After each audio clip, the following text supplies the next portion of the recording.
প্রিয় শিক্ষার্থী, কাটিরহাট উচ্চ বিদ্যালয়ের ভার্চুয়াল ক্লাসরুম থেকে সকলকে স্বাগতম। এই মুজিব বর্ষে মুজিবীয় শুভেচ্ছা দিয়ে সকলকে স্বাগতম জানাচ্ছি।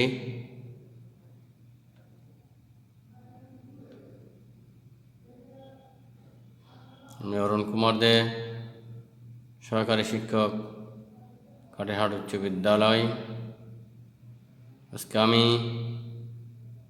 ফাইন্যান্স ও ব্যাংকিং বিষয় নিয়ে আলোচনা করব।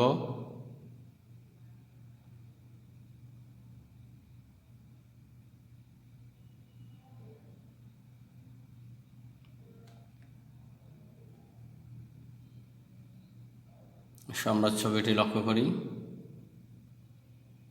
ছবিতে দেখছি একজন ব্যক্তি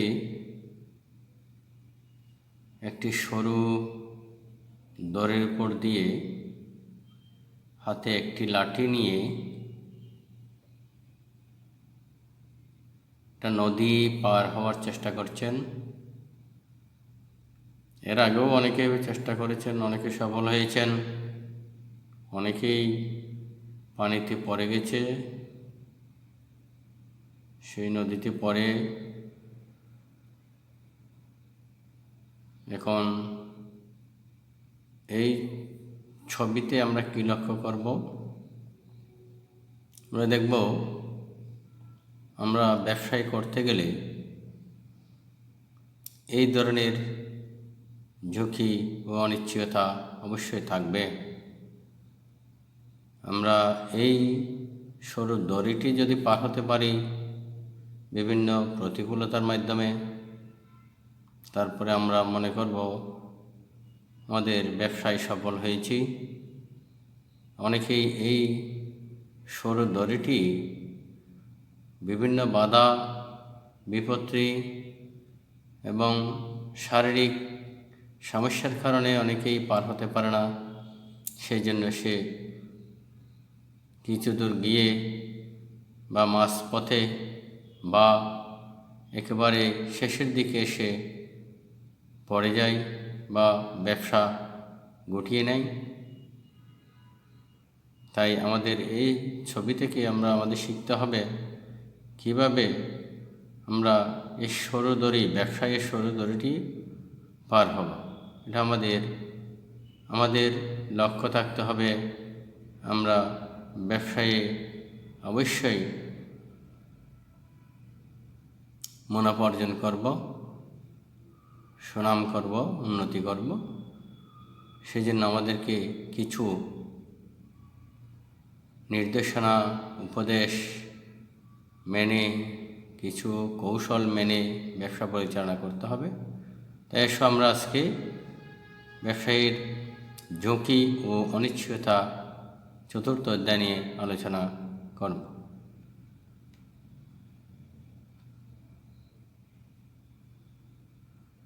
আজকের পাঠ অনিশ্চয়তা ও ঝুঁকি। অধ্যায়ে আমরা জানব অনিশ্চয়তা কি বলতে পারবে, ঝুঁকি কাকে বলতে পারবে, ঝুঁকি ও অনিশ্চয়তার পার্থক্য কী তা বলতে পারবে, ব্যবসায়িক ঝুঁকি ও আর্থিক ঝুঁকি কী তার পার্থক্য নির্ণয় করতে পারবে।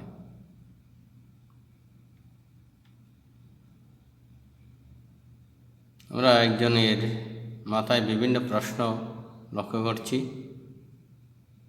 বিভিন্ন প্রশ্নের সম্মুখীন। সে পরীক্ষায় জিপিএ পাস পাবো কি না,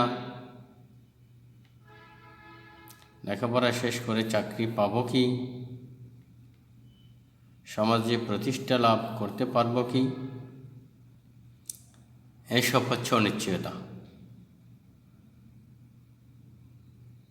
অনিশ্চয়তা এবং সে যে এইসব ফেলে লেখাপড়া শেষ পর্যন্ত চালিয়ে যাবে, সেটা হচ্ছে তার ঝুঁকি। একজন ব্যক্তি এইসব লেখাপড়া করতে গেলে এইসব অনিশ্চয়তায় ভুগে থাকেন।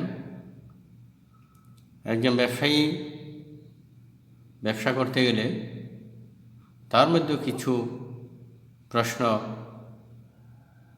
মাথায় ঘুরপাক খায়, কিছু প্রশ্ন সে করতে থাকে।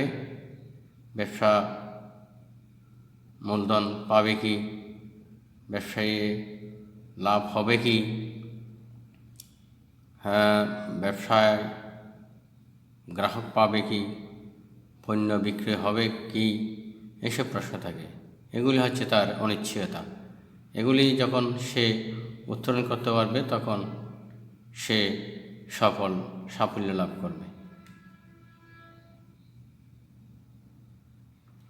আমরা দেখলাম একজন ছাত্রের অনিশ্চয়তার বিভিন্ন দিক। আমরা একজন ব্যবসায়ী জীবনের অনিশ্চয়তাগুলি কিছু লক্ষ্য করি।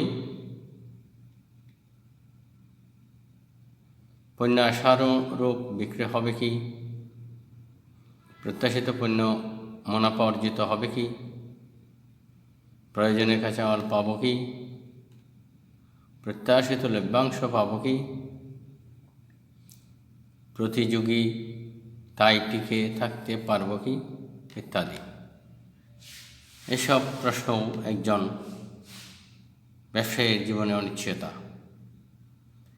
এইগুলি সামনে রেখে যখন ব্যবসা পরিচালনা করে সফলতা এগুলো উত্তরণ করতে পারবে, তখনই তার সফলতা আসবে। আমরা দেখছি লভ্যাংশ 20 টাকা, লভ্যাংশ 15 টাকা, প্রত্যাশা দেখা যাচ্ছে প্রত্যাশা হলো 65 লক্ষ, তার ফলাফল পেল 35 লক্ষ। 65 লক্ষ হলে তার লভ্যাংশ হবে 20 টাকা, 35 লক্ষ হলে তার লভ্যাংশ হবে 15 টাকা। এখানেও একজন ব্যবসায়ী এই চিন্তাগুলো করে থাকে এবং প্রত্যাশিত ফলাফল সে অর্জন করতে অনেক সময় ব্যর্থ হয়।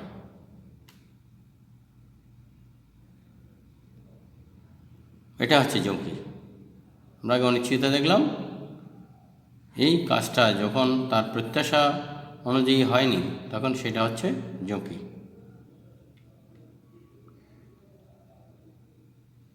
ঝুঁকির উৎস, ঝুঁকি কোথা থেকে হয়ে থাকে? ব্যবসা প্রতিষ্ঠানের দৃষ্টিতে ঝুঁকির উৎস বিক্রয় মূল্য পরিবর্তন, বিক্রয়ের পরিমাণ পরিবর্তন, উৎপাদনের উপকরণের মূল্য পরিবর্তন, অতিরিক্ত স্থায়ী খরচের পরিবর্তন, ঋণ মূলধন বেশি হওয়া। এগুলো হচ্ছে ব্যবসা প্রতিষ্ঠানের দৃষ্টিতে ঝুঁকি। বিনিয়োগকারীর দৃষ্টিতে কতগুলো ঝুঁকি আছে এগুলি আমরা দেখব। বন্ড, ডিবেঞ্চার ইত্যাদি সুদ হার পরিবর্তন, তারল্য ঝুঁকি ইত্যাদি হচ্ছে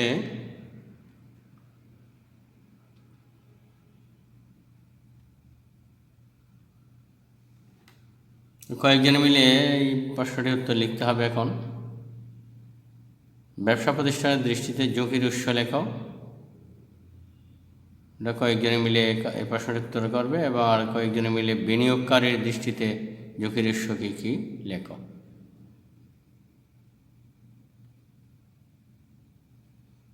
যদিও অনিশ্চয়তা থেকে ঝুঁকির সৃষ্টি হয়, ঝুঁকি ও অনিশ্চয়তার মধ্যে কিছু পার্থক্য রয়েছে। খারাপ কোনো ঘটনা ঘটার আশঙ্কা হচ্ছে ঝুঁকি, কিন্তু খারাপ কোনো ঘটনা ঘটার আশঙ্কা কেমন তা জানা না থাকলে সেই অনিশ্চয়তাকে ঝুঁকি বলা যায় না। অনিশ্চয়তার যে অংশটুকু পরিমাপ করা যায় সে অংশটুকুকে ঝুঁকি বলা হয়। ঝুঁকি পরিমাপ করা যায় বলে বিভিন্ন কৌশল প্রয়োগ করে ঝুঁকির পরিমাণ কমানো যায়, কিন্তু অনিশ্চয়তাকে বিভিন্ন কৌশল প্রয়োগ করে কমানো বা পরিহার করা যায় না। এই কাজটি করতে হবে একজনে প্রত্যেকেই। ঝুঁকি ও অনিশ্চয়তার পার্থক্য লেখো। আমরা কিছু মূল্যায়ন করব। অনিশ্চয়তা কী? ঝুঁকি বলতে কী বুঝি? প্রত্যাশার বাইরে কোনো কিছু ঘটাকে আমরা কি বলি? ঝুঁকি অনিশ্চয়তার একটি পার্থক্য বলো। দুটি ব্যবসায়িক ঝুঁকির নাম বলো। বিনিয়োগকারীর দৃষ্টিতে একটি ঝুঁকির নাম বলো। শিক্ষার্থীরা যে প্রশ্নগুলো দেওয়া হলো এগুলি বাড়িতে অনুশীলন করবে। আজকের মতো ফাইন্যান্স ও ব্যাংকিং বিষয়ের পাঠ এখানে শেষ করছি। সকলকে ধন্যবাদ। ভালো থাকবে, সুস্থ থাকবে।